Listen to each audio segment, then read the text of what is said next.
Hola a todos. Vamos a dar comienzo a esta serie de videos de biología y medio natural y demás, y vamos a hablar específicamente hoy de los virus. Lo que vamos a hacer realmente es una introducción muy por encima de lo que son los virus. Pueden buscarlo en internet, toda esta información, hay un montón de información aparte que pueden ampliar, rebuscar, etc. Vamos a hacer solamente una pequeña introducción. ¿Qué es un virus? Realmente los virus son seres vivos. Seres vivos que la característica principal de ellos es que dependen de otro organismo para tener todo su metabolismo, producir todas sus enzimas y poder vivir. Esta misma característica de que los virus son parásitos obligatorios es lo que ha hecho que muchísimas veces o durante muchísimo tiempo no se hayan clasificado como seres vivos. A pesar de ello, yo personalmente creo que los virus sí que podrían ser seres vivos, porque lo que pasa está en que estos virus son parásitos y hasta que no están dentro de un organismo no pueden vivir como todos los otros parásitos o viven en una forma latente. Ahora, ¿qué es un virus como tal? A pesar de que hay una gran diversidad en ellos, un virus normalmente está formado por una cápside, que sería una especie de envoltura proteica que forma los virus. Dentro de esta envoltura proteica está el material genético y alrededor de la cápside suele haber una envoltura de lípidos. No suele haber, en algunos casos. Esto varía. Hay algunos que la forma de la cápsula es más complicada, más pequeña, a veces otros no tienen, otros la tienen muy reducida, etcétera, etcétera, etcétera. El material genético de los virus también varía y puede ser de ADN o ARN, y en ambos casos puede ser de ADN monocatenario, de una cadena o de dos cadenas, y de ARN de una cadena o de dos cadenas. En algunos casos inclusive puede estar mezclado. Eso es lo que se entiende a día de hoy por virus como tal. A pesar de que los estudios en general que se han hecho de todos los virus a lo largo de la historia son de virus que de alguna manera nos han afectado a nosotros, ya sea como plagas de las plantas, ya sea como enfermedades, etcétera, o plagas de animales, etcétera, etcétera, etcétera. A día de hoy, con todos los avances en la biología molecular y sobre todo en la secuenciación, se están haciendo muchos estudios de virus que están en los diferentes ecosistemas, y se está intentando dilucidar el papel que tienen estos virus en los diferentes ecosistemas. Se está llegando a la conclusión de que los virus son los seres vivos más diversos y más abundantes de la faz de la Tierra, y que tienen diversos papeles que a día de hoy no se tienen claros sobre los ecosistemas y interactúan con diferentes especies de uno u otra manera. Como hemos comentado, a día de hoy se están haciendo numerosos estudios sobre la presencia de los virus, ya sea en diferentes ecosistemas, y se está intentando ver qué papel presentan en los mismos. Pero ya les comento que de todos los virus de la Tierra, una mínima parte son aquellos que nos afectan a nosotros. Además de eso, en nuestro cuerpo y en el cuerpo de todos los animales hay infinidad de virus que no tienen ningún tipo de efecto, que son inocuos, ¿vale? Ahora, estos virus que son inocuos pueden, por mutaciones, desarrollar algunas características que nos pueden afectar a la salud nuestra. Otros virus que viven en los animales y que afectan a los animales y afectan a su salud, animales o plantas, sobre todo animales obviamente, porque son virus que están más parecidos fisiológicamente a nosotros, pueden de manera muy rara saltar de una especie y pasar a la otra y acabar afectando a la otra, que eso es lo que ha pasado con algunos virus. Ejemplo, en el caso del mismo coronavirus, que de un animal saltó a una especie intermedia que es un reservorio, y de esa especie intermedia que es reservorio saltó a la especie humana y empezó a afectar a la salud de la especie humana. Estos eventos de que un virus salta de una especie a otra son muy raros.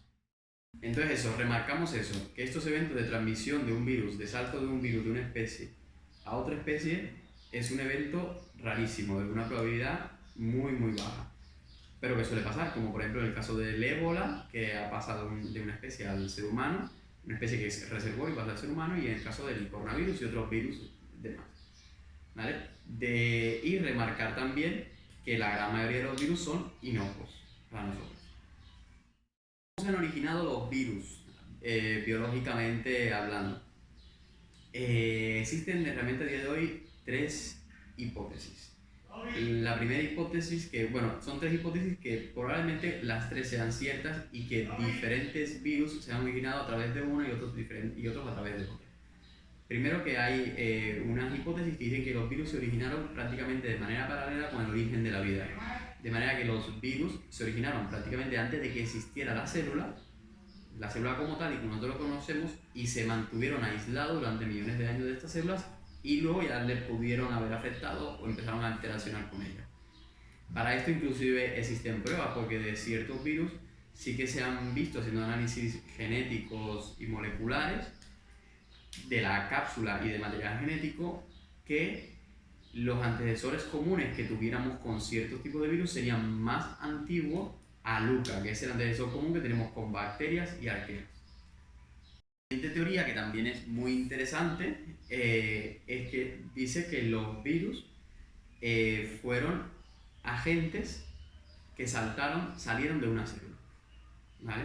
En las células en las células tanto eucariotas como procariotas hay una serie de elementos de material hereditario que tienen la capacidad de salirse por ellos mismos del ADN o del material hereditario de la célula, y tienen capacidad de salirse y copiarse, replicarse, etc., como en el caso de los transposones en la célula eucariota, pero también en el caso de los plásmidos en bacterias.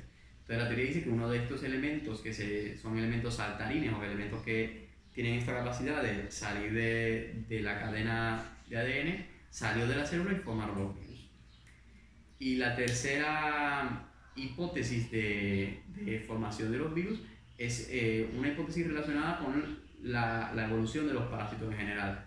Y es que los parásitos en general, su evolución normal es que siempre tienden a la reducción, hasta quedarse con aquellos órganos o aquellas partes que le son completamente imprescindibles. En ese caso, lo que se pensó que algunas células, ya sean unas bacterias que infectaban de manera parasitaria a otras bacterias o a otras células eucariotas, empezaron a reducir todo aquello que no les servía, ya sea pues membrana, citoplasma, bueno, gran parte de su material, hasta quedarse única y exclusivamente con aquellos que necesitaban para generar metabolismo o para darle las instrucciones al cuerpo para que genere su propio metabolismo. Esa sería la tercera teoría. Ya digo que probablemente las tres sean ciertas y algunos u otros virus deriven de una o de otra. Existe una siguiente teoría, y es que los virus coevolucionaron con las células eucariotas durante mucho tiempo. En esa teoría es la teoría de origen del núcleo de la célula.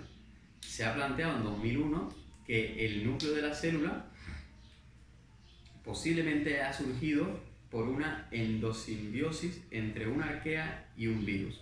Esto podría explicar algunas de las características del ADN nuestro, del ADN de las células eucariotas, que difieren mucho de las células de bacterias y las células de arqueas, de las que en principio nosotros venimos.